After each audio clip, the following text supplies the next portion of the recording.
We developed a multi-site study looking at the genetics of ankylosing spondylitis. So there were 2 Canadian sites, Toronto and Edmonton, and about 7 American cities.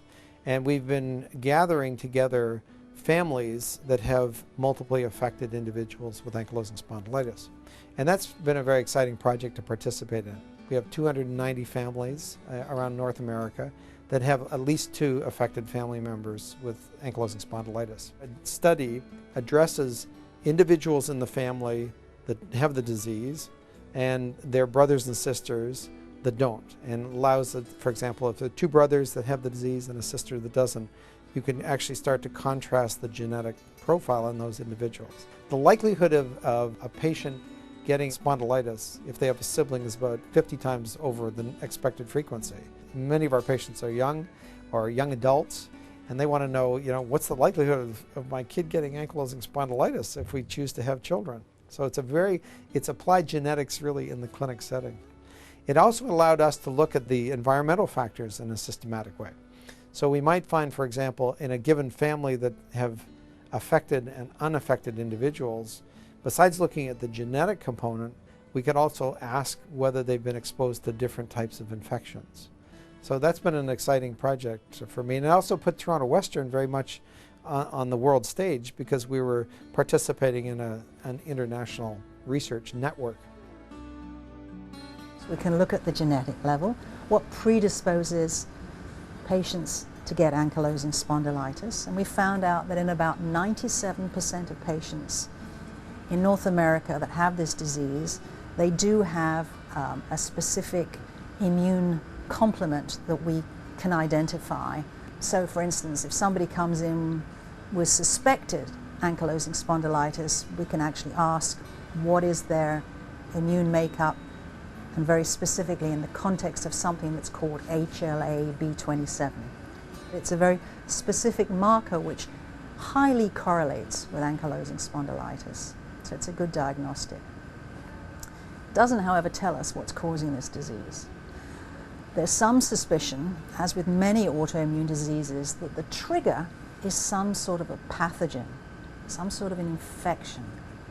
In other words, could it be that patients who've been infected with certain bacteria, with certain viruses, the very first thing that normally happens is that our immune system notices there's something foreign, and we muster through our surveillance system an army of cells which are absolutely focused and directed at clearing that virus or that bacterium. Okay? And once that's done, the immune system says, done, finished, now I can go back to the normal surveillance status.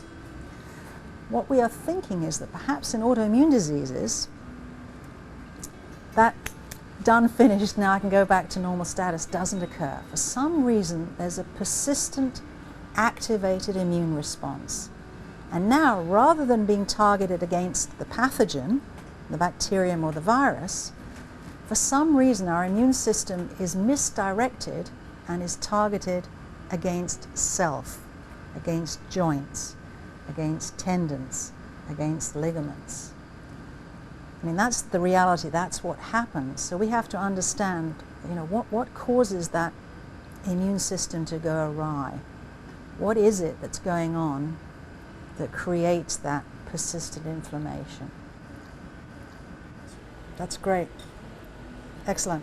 So if we get more patient specimens, you'll do the same protocol, plate them out, maybe we'll pool them, and then we can do some RNA analysis as well as the protein analysis. Yes. Okay, that's great. All right. The skill set here really is looking at the epidemiology of the disease, the health economic aspects of the diseases, the environmental factors, and the psychosocial aspects that influence long-term outcome.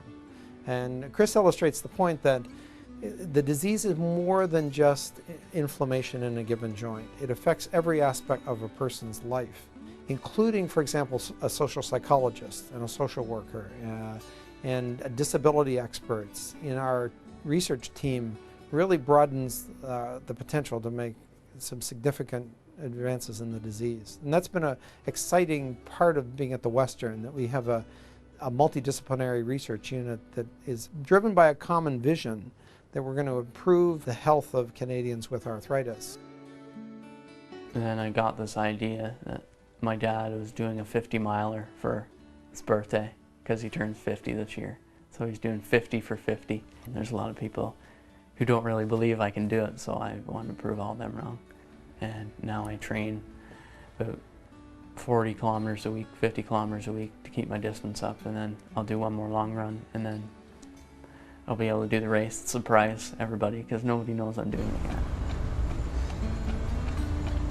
The once bedridden Chris did indeed surprise everyone, including his dad, when he showed up on September 10th, 2005 to compete in the 50-mile Haliburton Forest Trail Run. His dad would finish the race before him, thereby having the pleasure of seeing his son run across the finish line. No doubt the best birthday present he received. Chris, who once had to seek out help for his physical ailment, will now be helping others after graduating in June 2007 from Fleming College as an occupational and physiotherapist assistant. Chris's return to an active life was made possible by UHN's medical staff and researchers' continued dedication to finding the answers. I'm Sheila Walsh. Thanks for watching. Now, all I remember is getting my treatment, and then a couple days later, like, the pain just went away and I didn't have it anymore. I started running back and forth to school with my bag on my back. I was just like happy that I was able to move, so I always took advantage of being able to do that. He started to get really in a great shape and turned into an elite runner who could run around me any day of the week. The era of the biologic agents, which we're really now just entering, is really a revolution in treating these patients. Because up to now we did not have anything that really effectively controlled the arthritis in the spine. We're doing gene therapy, we're doing cutting-edge technologies here.